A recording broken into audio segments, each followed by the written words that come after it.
കാട്ടാന കിണറ്റിൽ വീണ വാർത്തയിലേക്കൊന്ന് പോയി വരാം. ജെയ്സൺ ചാമവളപ്പിലുണ്ട്. ആ സ്ഥലത്ത് നിന്നും തൃശൂർ മാന്നാമംഗലത്താണ് ഇന്ന് പുലർച്ചെ കാട്ടാന കിണറ്റിൽ വീണത്.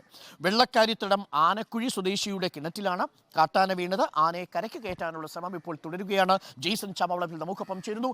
ജെയ്സൺ, എപ്പോഴാണ് കാട്ടാന വീണത്? കാട്ടാനയെ കരയ്ക്ക് കയറ്റാനുള്ള ശ്രമം തുടരുകയാണോ? നേരത്തെ കോതമംഗലത്തും സമാനമായ രീതിയിൽ കാട്ടാന നാട്ടിലെ കിണറ്റിൽ വീണിരുന്നു. പിന്നീട് അത് കരകയറ്റാൻ ഒരുപാട് ബുദ്ധിമുട്ടി. എങ്ങനെയാണ് കിണറ്റിൽ നിന്ന് ആനയെ രക്ഷിക്കാനുള്ള ശ്രമം തുടരുന്നത്? വനം വകുപ്പിലെ ഉദ്യോഗസ്ഥരൊക്കെ സ്ഥലത്ത് എത്തിക്കഴിഞ്ഞോ? നാട്ടുകാർ തടിച്ചു കൂടിയിട്ടുണ്ടോ? ആനയെ മയക്കാനുള്ള സാധ്യതയുണ്ടോ? ആന പരിഭ്രാന്തിയിലായിരിക്കുമല്ലോ സ്വാഭാവികമായും. മറ്റ് കാട്ടാനക്കൂട്ടങ്ങൾ സമീപത്തുണ്ടോ?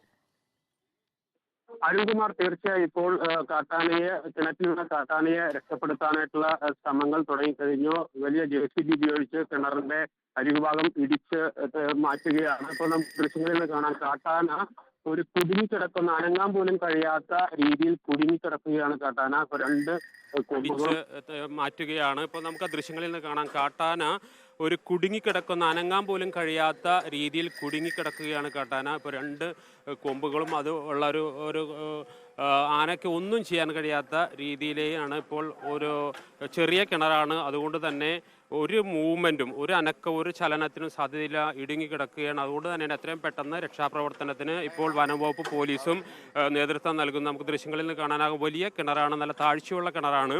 ആ കിണർ കാര്യമായി തന്നെ താത്തിയാൽ മാത്രമേ അത് മണ്ണ് മാറ്റിയാൽ മാത്രമേ ആനയെ രക്ഷപ്പെടുത്താനോ, ആനയ്ക്ക് ഒന്നും ചെയ്യാൻ കഴിയുന്നില്ല. ഇപ്പോൾ നമുക്ക് ദൃശ്യങ്ങളിൽ നിന്ന് വ്യക്തമാകും എന്ന് തോന്നുന്നു. ഒന്ന് സൂം ചെയ്യാം. കാരണം രണ്ട് കൊമ്പുകളുണ്ട്, വലിയ കൊമ്പുകളാണ്. ആ കൊമ്പുകൾ അതുപോലെ തന്നെ നെറ്റിത്തടമൊക്കെ കിണറിനകത്ത് ജാമായി കിടക്കുന്ന അവസ്ഥയാണ്.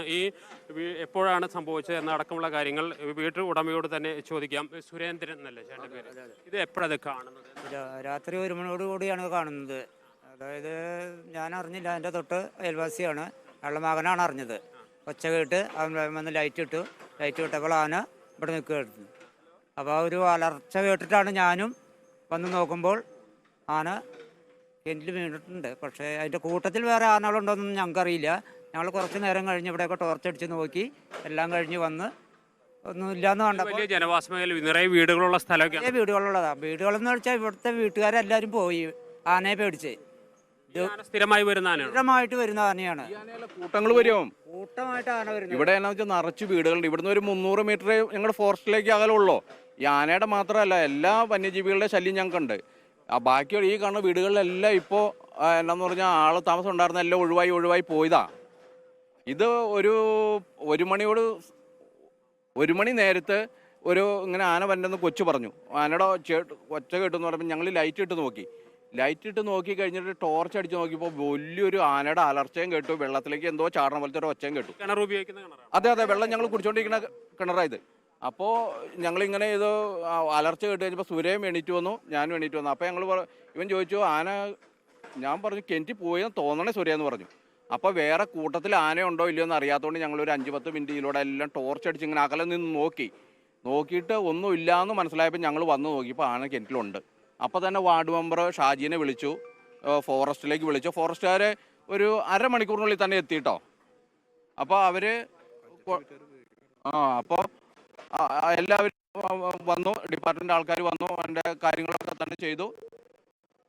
കാട്ടാന ശല്യം സ്ഥിരമായിട്ട് ഇവിടെ കാട്ടാനയുടെ അല്ല, പന്നിയുടെ, അങ്ങനെ ബാക്കി എല്ലാ മൃഗങ്ങളുടെ ശല്യം.